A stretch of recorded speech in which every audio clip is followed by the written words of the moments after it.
Já parou para pensar que talvez a fonte de todo o estresse, de todo o conflito, não esteja lá fora, no mundo, mas numa única ideia que a gente tem sobre quem somos? A reflexão de hoje parte de uma afirmação muito, mas muito poderosa. Eu sou um só ser, unido ao meu Criador. Bora mergulhar e entender o que isso realmente quer dizer. E aqui está a base de tudo, sabe? A dor de uma perda, a raiva de uma traição. Segundo esse ponto de vista, a verdadeira raiz do sofrimento não está no que aconteceu. Está na crença, lá no fundo, de que se está só, de que se está separado de todo o resto. Essa é a pergunta que pode mudar tudo. E se aquela sensação de estar em um conflito interno? Sabe? Uma parte querendo uma coisa e a outra se sabotando? E se isso não for um defeito de caráter, mas só um grande mal-entendido sobre quem se é de verdade? Então vamos lá. Como é que essa tal identidade fragmentada aparece na prática?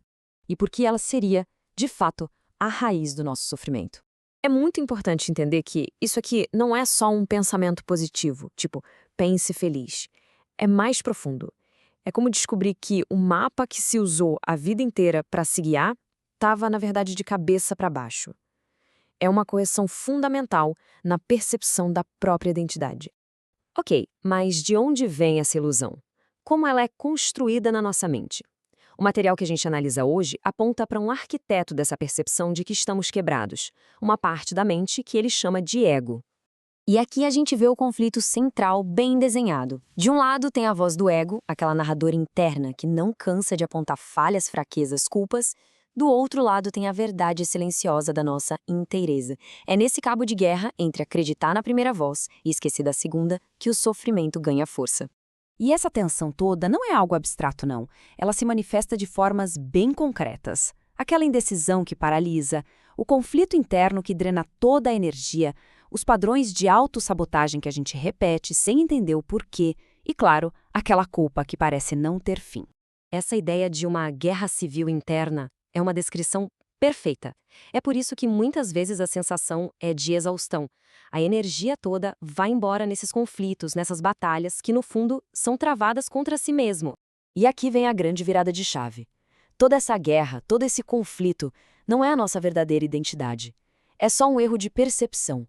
Imagina olhar para um espelho quebrado e acreditar que aquela imagem toda distorcida é o seu rosto real. A tarefa, então, não é consertar o que está quebrado, mas perceber que nunca se esteve quebrado para começo de conversa. Beleza. Se a fragmentação é a ilusão, qual é a verdade por trás dela? Vamos agora explorar a natureza desse nosso ser verdadeiro e unificado. A verdade, segundo essa perspectiva, é que a nossa essência já é, por natureza, inteira e completa. Pensa nisso por um instante. Nada que acontece no mundo, nada que alguém diga ou faça, pode realmente quebrar ou diminuir o que se é no nosso núcleo. Essa conexão com a nossa fonte, com o nosso Criador, é inabalável. Agora vamos trazer isso para o dia a dia. Pensa numa discussão recente, um desentendimento. Na superfície, os pensamentos são sobre o que a outra pessoa fez ou disse, né? E como aquilo nos afetou. Mas o convite aqui é para a gente cavar um pouco mais fundo. Por baixo da raiva, da mágoa, a dor real vem de uma crença central. Eu estou só, eu estou separado, eu não sou amado. É essa crença que realmente dói, muito mais do que as palavras que foram ditas. E é aqui que a percepção muda completamente. Se a unidade é a nossa natureza real, então o ataque não é um ataque de fato, é uma interpretação. Uma perda não é uma perda real, é uma interpretação. São só histórias contadas por uma mente que esqueceu, temporariamente, quem ela é. Ok, a teoria é poderosa, a gente entende. Mas e aí? Como transformar essa ideia em algo que a gente sente de verdade, especialmente no meio do caos diário? A próxima parte é totalmente sobre a prática. A orientação aqui é super prática. A mente, assim como um músculo, precisa de treino. E a sugestão é bem simples: 5 minutinhos a cada hora para se reconectar com essa verdade. E o objetivo não é ser perfeito nisso, é ter consistência. É como ir para a academia, só que para a mente. É inevitável, a mente vai se distrair. Isso vai acontecer. O ponto-chave aqui é a resposta a essa distração. A voz do ego vai usar o erro como prova de fracasso. Tá vendo? Você não consegue, desiste. Já a voz do espírito vê o erro como, bem, só um erro, e te convida gentilmente a começar de novo. Então, olha que interessante, o problema real não é esquecer por um momento. O problema é se agarrar a esse esquecimento com culpa, com autocrítica. Porque ao fazer isso, a gente acaba defendendo justamente a ideia de separação que nos causa dor.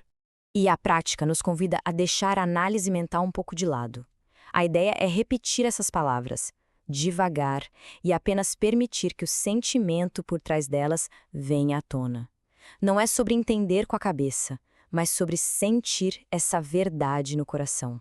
E, para finalizar, o material nos mostra que essa prática não é só para benefício próprio, não. A cura de uma única mente tem um efeito dominó, impactando todos ao redor. Pensa nisso como um oceano. Cada mente é como uma onda, que parece separada na superfície, mas na verdade faz parte do mesmo corpo de água.